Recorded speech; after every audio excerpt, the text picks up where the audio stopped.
نحمدہ و نصلی علی رسولہ الکریم، اما بعد فاعوذ باللہ من الشیطان الرجیم، بسم اللہ الرحمن الرحیم۔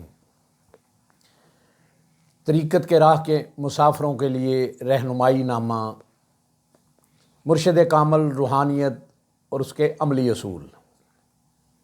حصہ اول، مرشد کامل کے درجے۔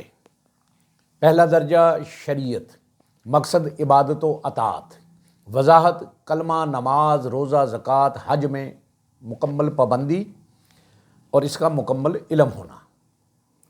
دوسرا درجہ طریقت، مقصد قلبی تربیت، وضاحت دنیاوی خواہشات سے آزاد کرنا، عبادت میں استقامت اور ریاضت سکھانا۔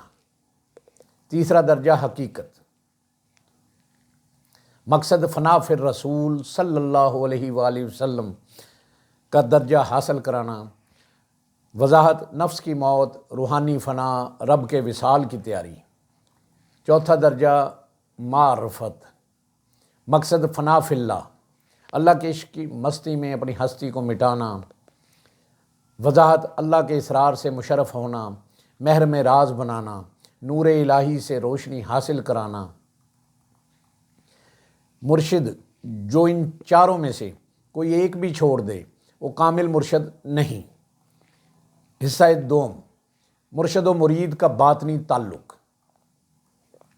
مرشد و مرید کا تعلق باطنی اور روحانی ہے، جیسے طبیب اور مریض کا تعلق ہے۔ یہ تعلق ایک بار قائم ہو جائے تو کبھی نہیں ٹوٹتا۔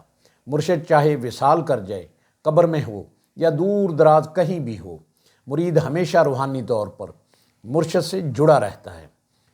تعلق قائم کرنے کے دو بنیادی طریقے ہیں۔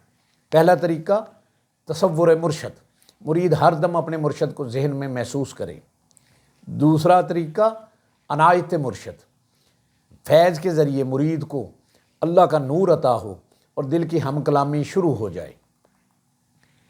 حصہ سوم، روحانی مراحل۔ مرحلہ پہلا، نور شرح صدر، اثر دل کا کھلنا، وضاحت اللہ کے نور سے سینہ روشن ہونا اور اندھیروں کا رفع ہونا۔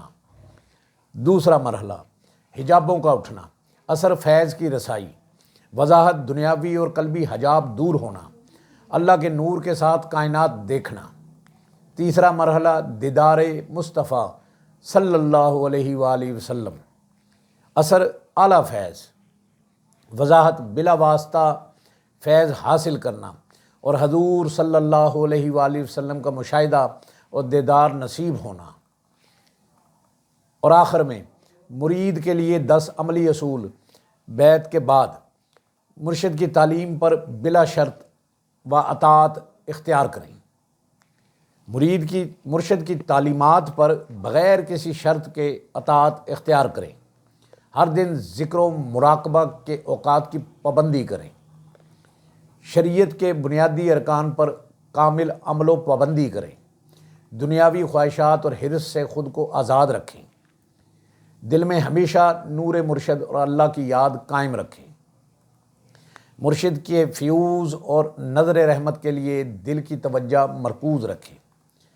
فیض اور نور حاصل ہونے پر اسے اپنی زندگی میں عملی طور پر ظاہر کریں۔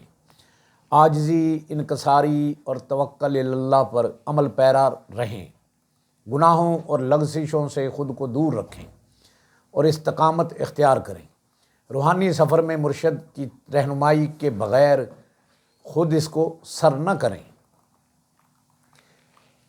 آخر میں دعا ہے، اللہ پاک ہم سب کو مرشد کامل عطا فرمائے، اور جنہیں تو نے مرشد کامل عطا فرمایا ہے انہیں نسبت اطاعت اور فیض سے بھرپور زندگی نصیب فرما۔ آمین یا رب العالمین۔